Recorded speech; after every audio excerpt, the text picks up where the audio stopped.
Vamos abrir nossas Bíblias em Hebreus. A leitura e o texto da pregação será o mesmo, Hebreus 6.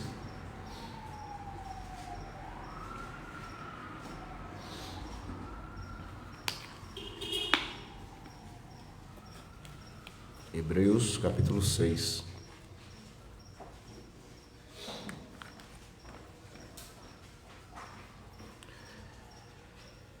E assim diz a palavra do Senhor.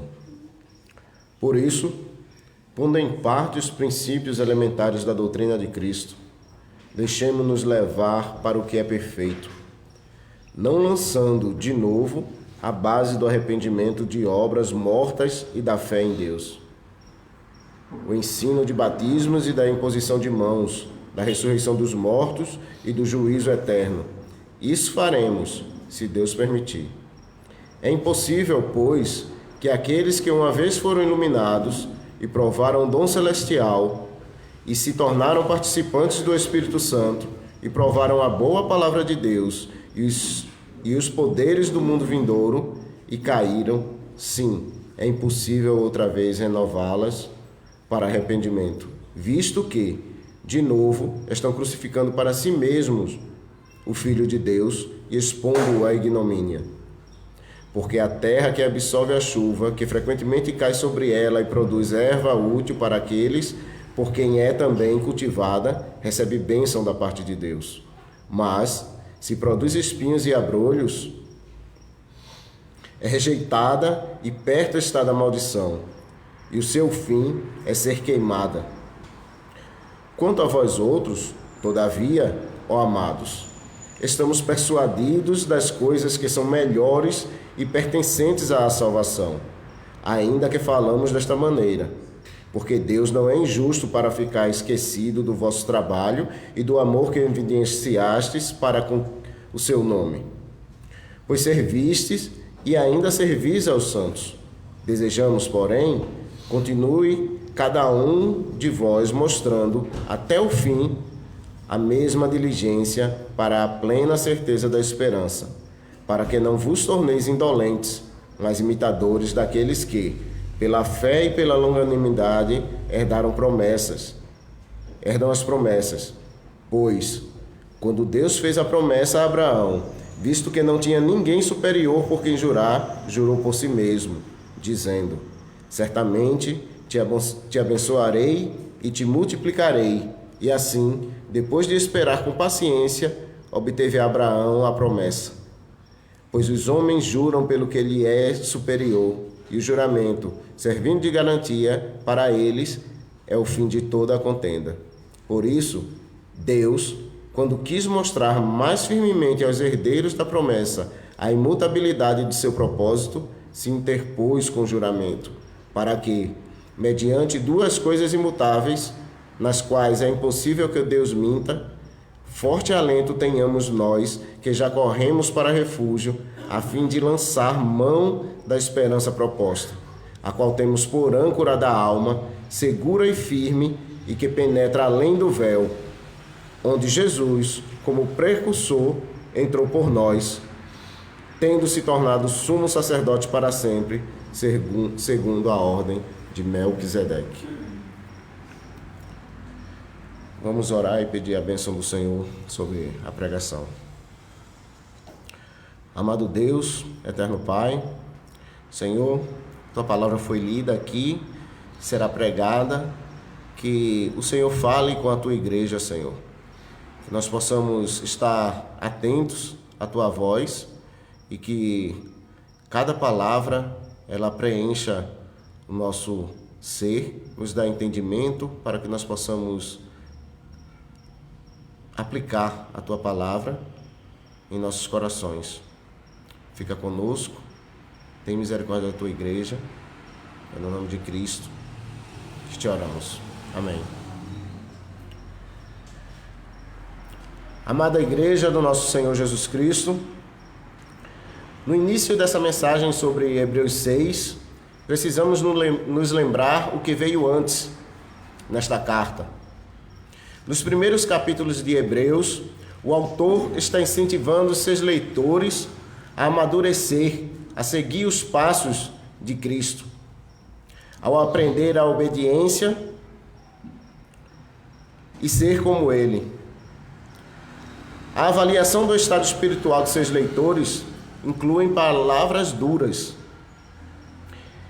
Ele acabou de lhes dizer que eles precisam de leite e não de alimento sólido, que eles eram crianças na fé, que não eram qualificados na palavra da justiça. E agora, quando chegamos a Hebreus 6, nós o vemos começando com a expressão "por isso". As divisões em nosso texto são artificiais. O autor não completou o capítulo 5 e depois disse ao seu escriba: "Ok, vamos começar o próximo capítulo". Não, ele continua seu pensamento aqui. E quando lemos a expressão "por isso", precisamos nos perguntar: para que ela está aqui? O autor, ele acaba de acusar seus leitores de serem imaturos na fé, de serem bebês na fé. Ele acabou de lhes dizer que eles precisam de leite dos primeiros princípios e não da comida sólida, das coisas profundas do Senhor. Mas o que ele faz? Ele continua falando sobre alguns tópicos mais profundos, mais importantes e mais sérios da palavra de Deus. Basicamente, o que ele está dizendo é o seguinte: vocês são imaturos na fé. Eu quero encorajar vocês a crescerem. Então, é isso que eu vou fazer. Vou seguir em frente. Vamos deixar a doutrina elementar para trás. Nós não vamos cobrir o terreno antigo aqui. Eu não vou ensinar vocês coisas que já aprenderam no catecismo, nas aulas quando vocês se tornaram cristãos. Vou levar vocês à maturidade e vou abrir seus olhos para as coisas mais profundas de Cristo. Algo muito importante para a igreja de hoje ver que aqui, no que o autor está fazendo, ele está permitindo que seus leitores, ele não está permitindo que seus leitores permaneçam confortáveis onde estão. Ele está desafiando-os muito diretamente a crescer.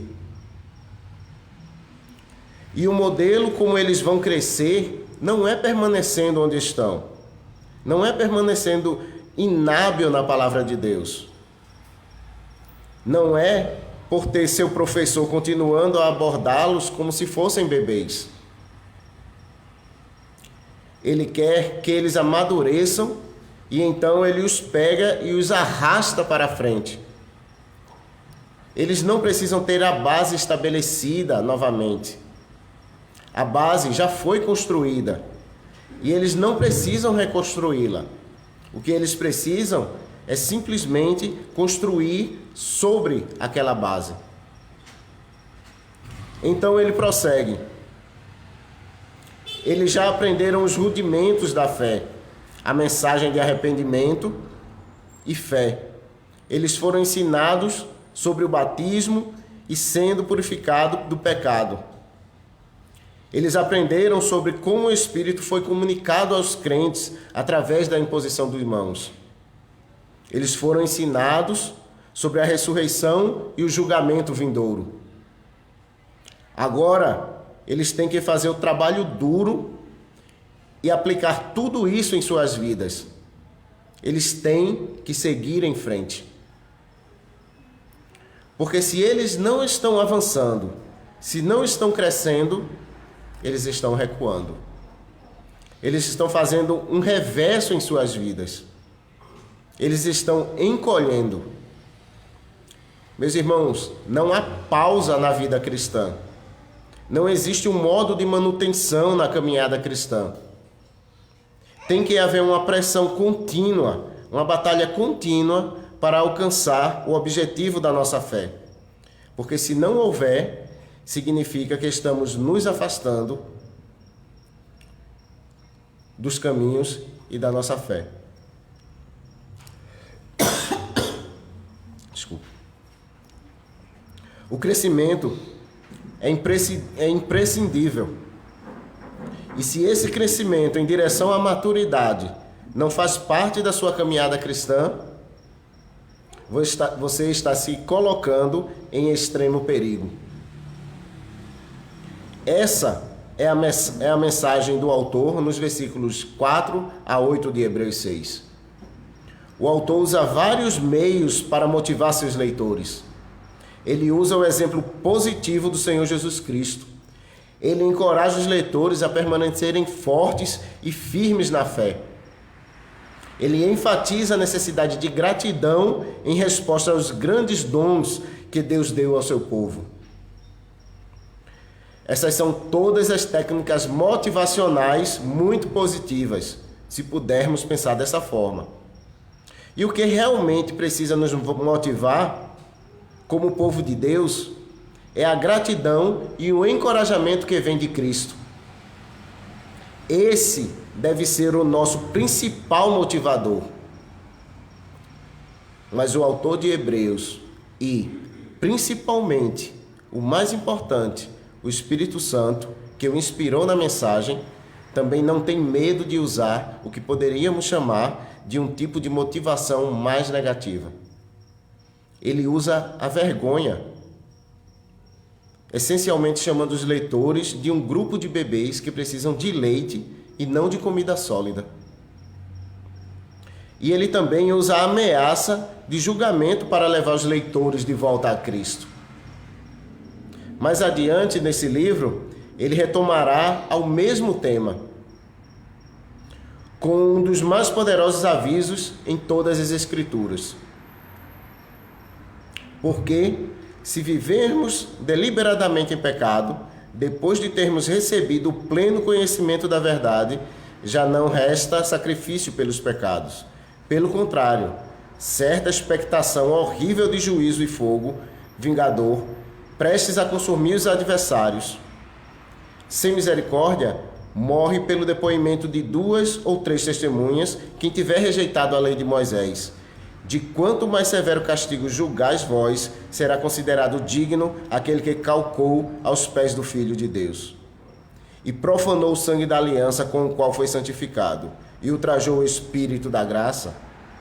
Ora, nós conhecemos aquele que disse: a mim pertence a vingança, eu retribuirei, e outra vez o Senhor julgará o seu povo.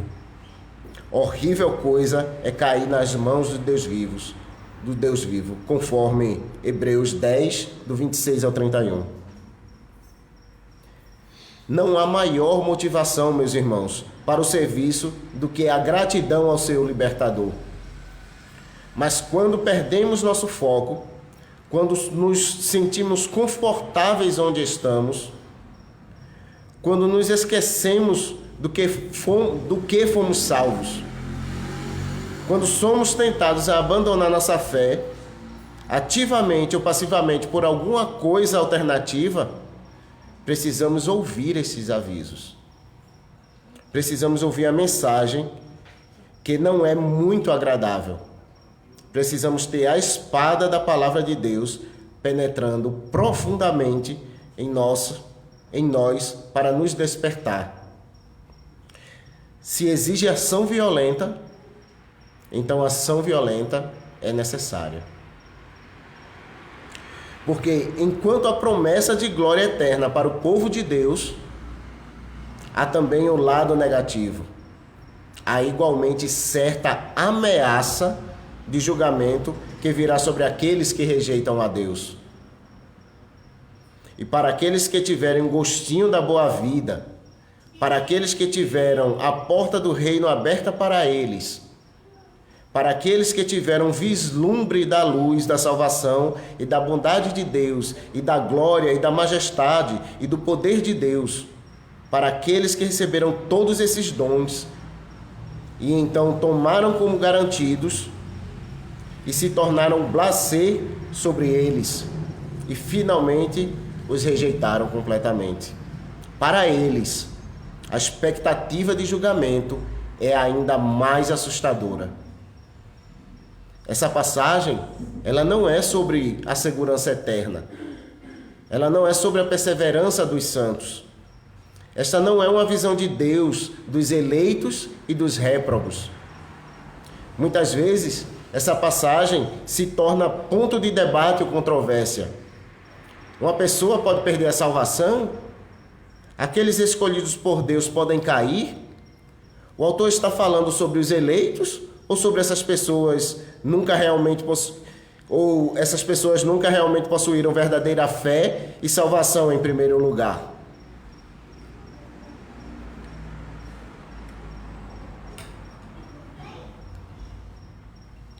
O fato, meus irmãos, é que há outras passagens que falam claramente dessas questões.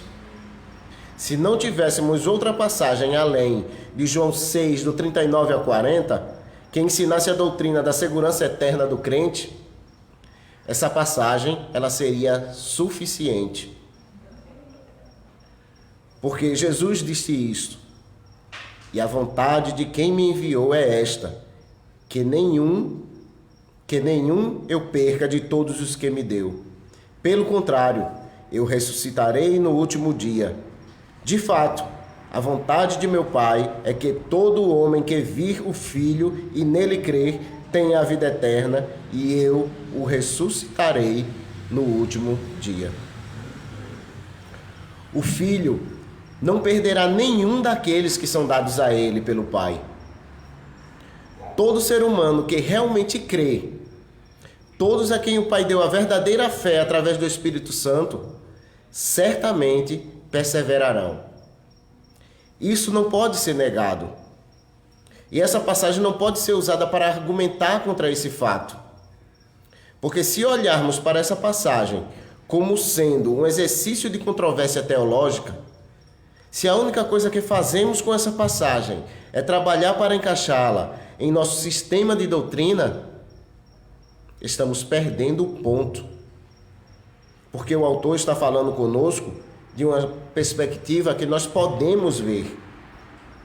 Ele está falando conosco da perspectiva da aliança. Ele está falando que todas as bênçãos que ele menciona são bênçãos que vêm ao povo da aliança. Todos nós, meus irmãos, já fomos iluminados. A luz do mundo brilhou sobre nós. A luz do Evangelho nos foi revelada. O mundo incrédulo que odeia a Deus foi revelado a nós como sendo nada mais do que um lugar de escuridão. Todos nós provamos o dom celestial. De alguma forma, a bondade de Deus nos foi revelada. Nas palavras do Salmo 34:8, somos convidados pelo próprio Senhor. Provai e vede que o Senhor é bom. Bem-aventurado o homem que nele se refugia. Todos nós temos compartilhado no Espírito Santo. Todos nós provamos da bondade da palavra de Deus e os poderes do mundo vindouro. Mas você pode perguntar: se o Espírito é o Espírito de adoção como filhos, como o apóstolo Paulo diz em Romanos 8, se o Espírito é o Espírito da regeneração, que nunca pode ser tirado daqueles que são vivificados por ele, como é possível para alguém que compartilhou do Espírito Santo se afastar de Cristo? João Calvino disse isto: Deus, de fato, não favorece a ninguém além dos eleitos somente com o Espírito da regeneração. E por isso eles se distinguem dos réprobos. Mas não posso admitir que tudo isso seja razão para que ele não conceda aos réprobos também algum gosto de sua graça, porque ele não deveria irradiar suas mentes com algumas faíscas de sua luz, porque ele não deveria dar a eles alguma percepção de sua bondade e de alguma forma gravar suas palavras em seus corações. Meus irmãos, de alguma maneira, todo o povo da aliança de Deus recebeu essas bênçãos. A questão que precisamos nos perguntar não é: eu sou reprovado ou eu sou eleito? Mas eu estou respondendo ao Evangelho de Deus, as boas novas da graça de Jesus Cristo, como deveria ser? Eu estou vivendo como filho fiel da aliança, ou eu estou seguindo os passos dos filhos da aliança no deserto, que provaram os dons celestiais e compartilharam o chamado celestial e depois rejeitaram tudo? As coisas secretas pertencem ao Senhor. O eterno decreto de Deus é uma dessas coisas. Mas as coisas que Ele revelou, essas coisas pertencem a nós e aos nossos filhos. A advertência, meus irmãos, não é para outra pessoa, é para mim e é para você. Esta não é uma passagem que nós apenas discutimos na terceira pessoa, de algum modo abstrato, para descobrir a quem ela se aplica e como encaixá-la em nosso sistema doutrinário. Fazer isso é muito fácil e muitas vezes, infelizmente, é isso mesmo que nos satisfaz. Mas a parte difícil é tomar essa advertência e os outros avisos das Escrituras e levar eles a sério, aplicando honestamente a nós mesmos e não aos outros. E o aviso, ele tem um propósito muito importante. Deus nos avisa para nos acordar. Porque nós somos tão frequentemente sonolentos. Porque por natureza, em virtude de que somos como descendentes de Adão, não somos diferentes do que o povo da aliança que se recusou a ouvir Jesus durante seu ministério terreno. O coração deste povo está endurecido. De mau grado, ouviram com os ouvidos e fecharam os olhos, disse Jesus, conforme Mateus 13, versículo 15. O propósito dessa passagem não é causar terror no coração de pessoas que caíram em pecados graves e se entristeceram com esses pecados e se voltaram para Cristo. Há muitas palavras de conforto nas Escrituras dirigidas a pessoas que tropeçaram seriamente e muitos encorajamentos para o povo de Deus sobre a graça de Deus. Essa é uma passagem que é uma séria advertência contra a rejeição do Evangelho. Cair aqui significa renunciar à graça de Deus. Significa ouvir o chamado de Deus e dizer: não é para mim. Significa rejeitar o Salvador em favor das coisas deste mundo por qualquer motivo. Para os leitores originais da carta, da mensagem aos Hebreus, o perigo era cair por causa das lutas que estavam enfrentando por permanecerem na comunidade que se identificava com Cristo crucificado e ressuscitado. Para nós, o perigo pode ser as tentações do mundo, a atração do pecado, os prazeres da vida, a aparente facilidade da vida como o mundo a leva. O perigo pode ser a autojustiça, pode ser a hipocrisia, pode ser o pensar em nós mesmos mais altamente do que deveríamos. Mas seja qual for o problema, o perigo é real. E esse aviso é uma questão de vida ou morte.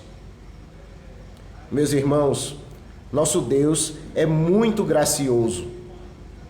Ele é tardio em irar-se e cheio de amor e fidelidade. O Rei do Universo tem todo o direito de expulsar os rebeldes do seu reino. O soberano Senhor da criação tem todo o direito de condenar todo e qualquer pecador ao eterno inferno por causa da sua glória e da sua justiça.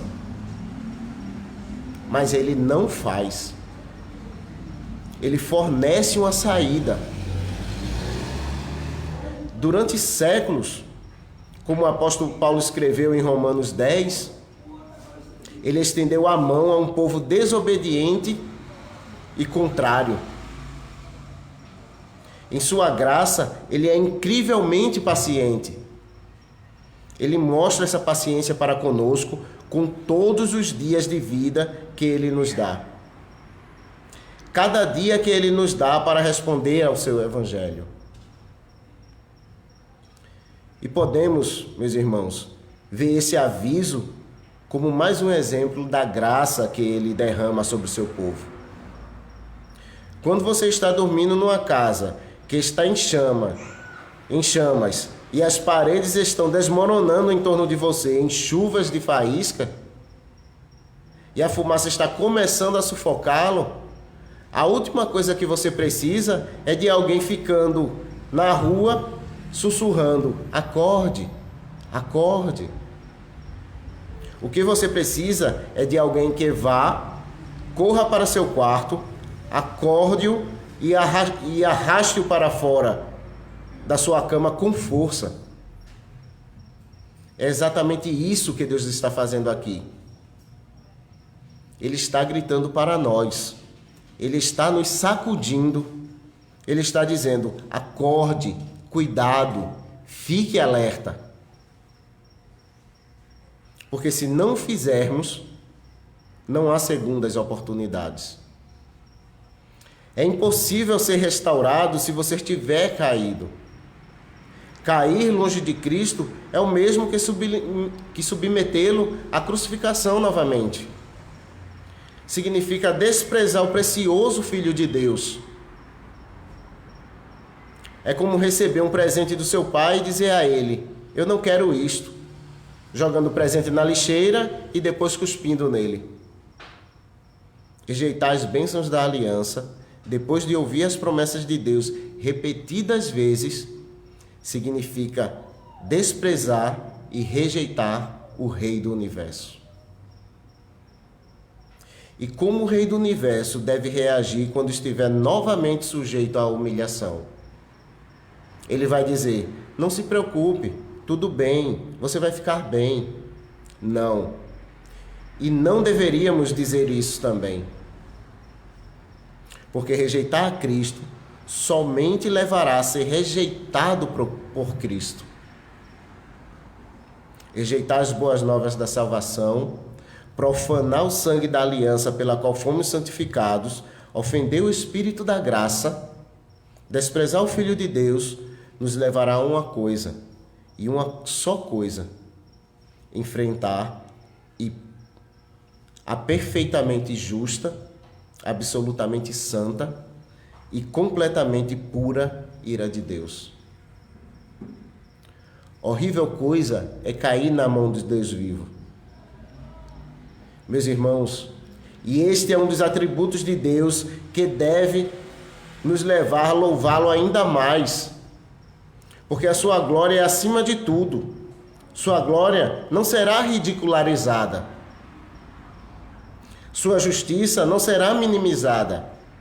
Ele é nosso Deus, e nosso Deus está nos céus e faz tudo quanto lhe agrada. Ele não existe para o nosso bem. Nós existimos por sua graça e amor. Deus é justo juiz, um Deus que sente indignação todos os dias. Se o homem não se converter, afiará Deus a sua espada. Já amarrou o arco, tem-no pronto. Para ele preparou já instrumentos de morte, preparou suas setas inflamadas, conforme Salmo 7, versículo 11 ao 13. Então, meus irmãos, qual o objetivo de proclamar isso sobre nosso Deus? Como o salmista faz no Salmo 7, não é algo que preferimos manter em oculto?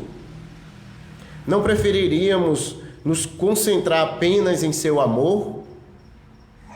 O último versículo do Salmo 7 nos diz porque isto é algo sobre o qual devemos cantar. Salmo 7:17, que diz assim: Eu, porém, renderei graças ao Senhor, segundo a sua justiça, e cantarei louvores ao nome do Senhor Altíssimo.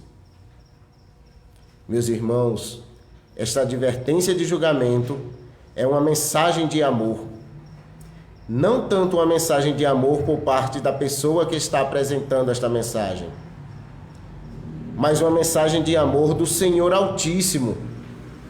Se ele não se importasse, ele não lhe avisaria sobre as consequências eternas das decisões que você toma nesta vida. Se ele não tivesse compaixão, ele não teria enviado seus servos para comunicar esta mensagem por milhares de anos.